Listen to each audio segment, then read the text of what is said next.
Stop. No, this is not one of those videos. No. This is one of those hard truth videos. Good morning, good afternoon, boys, girls, in between the above, the AP here, and today we're going to talk about hype in gaming, or don't be vapid consumers. And this video is going to be hard disliked by the Warhammer crowd, so please total war on the like button. So you liked Warhammer 1, you liked Warhammer 2, and now flashy new trailer for Warhammer 3. Stop. What is this trailer trying to get you to do? Spoiler alert, it's not trying to get you to think about and make a rational decision about whether or not you want to buy the game. It's trying to get your emotions riled up so that you click that pre-order button now. What has it actually showed you? What will the gameplay footage leading up to the release of Warhammer 3 actually show you? Look, we've been here for a while now. Does Rome 2 ring a bell to you? Let me show you some footage of Rome 2 and what they were actually showing us leading up to Rome 2. None of this footage is a lie. They showed us beach landings, they showed us forest ambushes, they showed us catapults destroying city walls, they showed us a whole bunch of stuff, all of which made it into Rome 2. Rome 2 still sucked. Rome 2 massively sucked. It was tremendously bad. But why was Rome 2 bad? Rome 2 was bad because of all the stuff they didn't show us. Rome 2 was massively bad because of the stuff that didn't make it into the trailers. So now there's two types of hype generation cycles that go into this. The first of that hype generation cycle is the cinematic trailers, etc., etc. The second of that hype generation cycle, and I ain't calling anybody out here, and I just want to be clear, this is not about any particular person, but it is the speculation cycle. And Jarl of the Appian Way made a really good video on this, and I'm going to link it right here. But the speculation cycle, especially spurred on by influencers, is just, and the reason why I'm not calling anybody out here is because a speculation cycle is a function not of particular influencers, but because of the way YouTube works. Look, if I made a video right now speculating about Warhammer, it would get huge amount of clicks, huge amount of views, huge amount of average view duration time, my subscriber count would go up, and my channel will be doing great. And because one video will be doing great, all the videos in my back end would start getting pushed out by the algorithm as well, my channel would start growing great, etc., etc. So that one speculation video did great, and I'd be like, maybe people like speculation videos. And so I do another speculation video, and that would just start getting pushed out again. So then another influencer would be like, wait, that guy doing a speculation video? Look at the views on a speculation video. Maybe I should do a speculation video. And then he starts doing a speculation video. And then his speculation videos does great as well. And the other influencers go, speculation videos.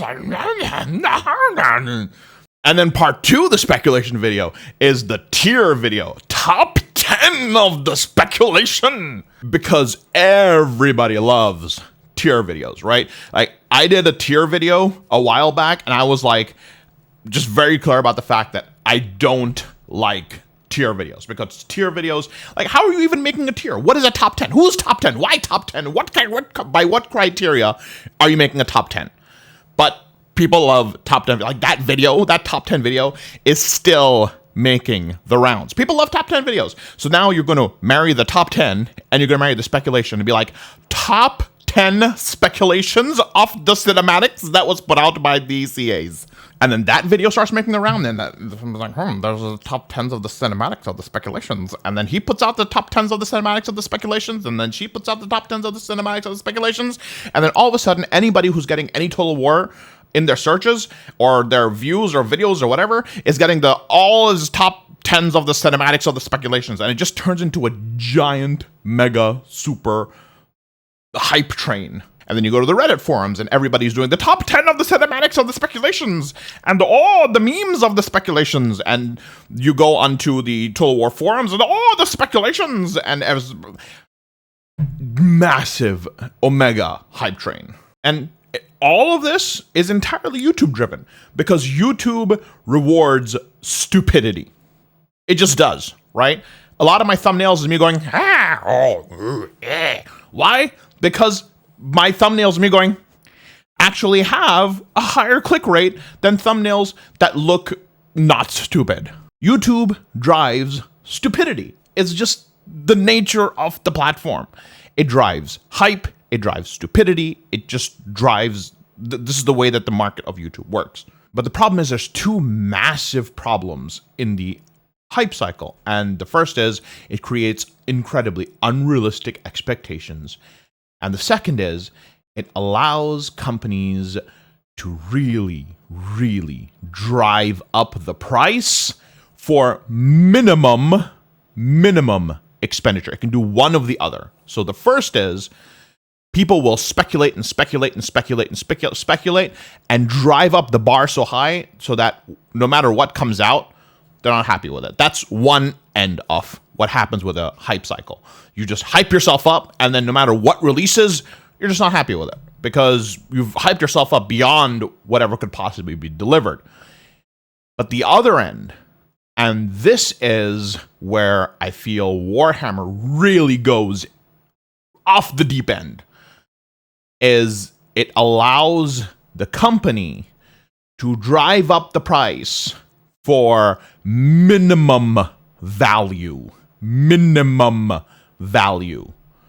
And you're so hyped that you just accept it. If Warhammer 3 releases with a few factions, a bit of world map, a gods mechanic of some sort, and maybe a diplomacy and a siege rework, it's a glorified expansion. It's a glorified expansion, maybe worth $40, and they're making you pay full game money for it. But if that's what they spent 4 years of development on, and they release cinematic after cinematic and little bit of information after little bit of information to hype people up and just become satisfied with that little bit of value, and then be like, this is what you get, and everybody's like, oh! And whenever I bring this up, people always in the comments say, no, you don't understand Warhammer DLC, you see.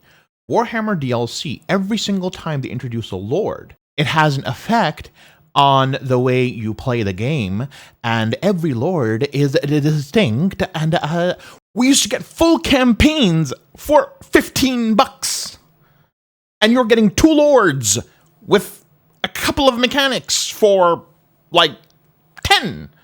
I mean, look at the value difference. Look at the value difference between Empire Divided for like $17 versus the Punch and the Pueblo for $10. What used to be the $7 DLC got raised to $10, and that massively reduced the value of DLC prices altogether because of the hype train that was involved. And don't give me the production costs went up to argument either, because that's not how companies set their prices.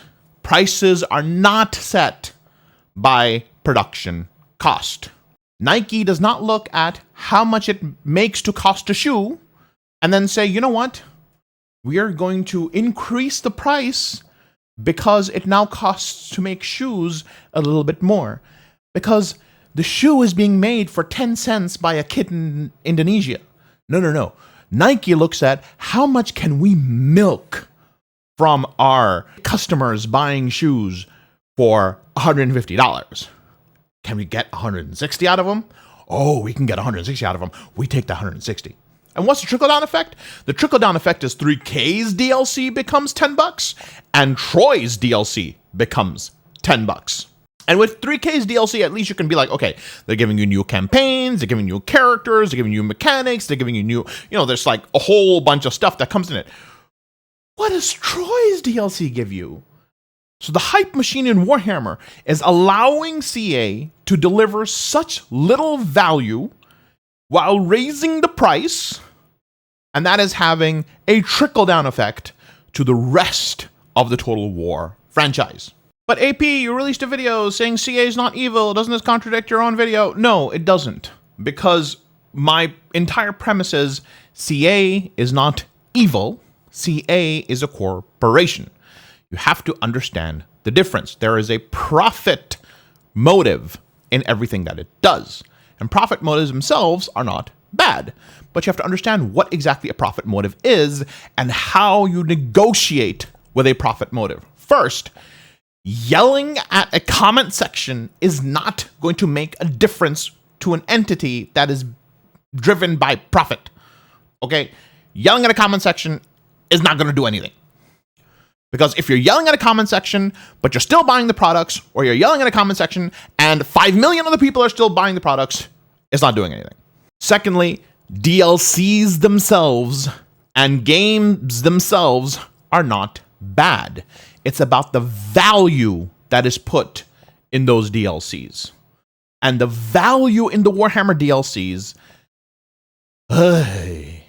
but the value, for example, in the patches, the last patch of 3K was actually pretty decent, right? It actually really favored the free LC over the DLC, which was really weird and really good. But, you know, so you have to learn how to negotiate with a corporate entity, with a profit-driven entity. And the first way you negotiate with a profit-driven entity is understand that a corporate profit-driven entity is not your friend.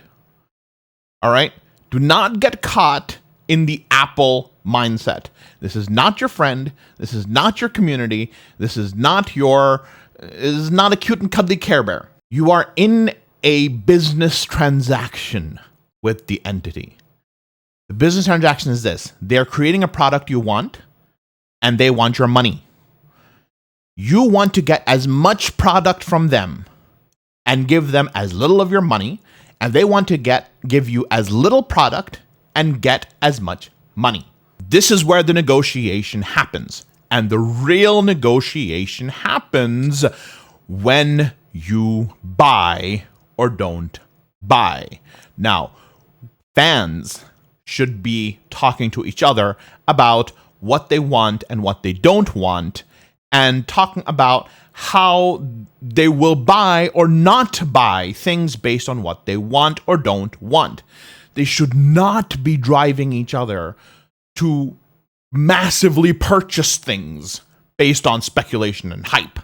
And then there are the influencers. And being an influencer is a hard lot because it's hard being an influencer. And, you know, I kind of straddle this line where I understand very much what an influencer is. An influencer is somebody who seems authentic, but is very much a weaponized marketing tool used by corporations. But at the same time, the access that you get as an influencer to products, to corporate entities, and the people that are behind the locked doors gives fans a lot more information that allows them to make better decisions about what they do or do not want to buy and cut through all the BS.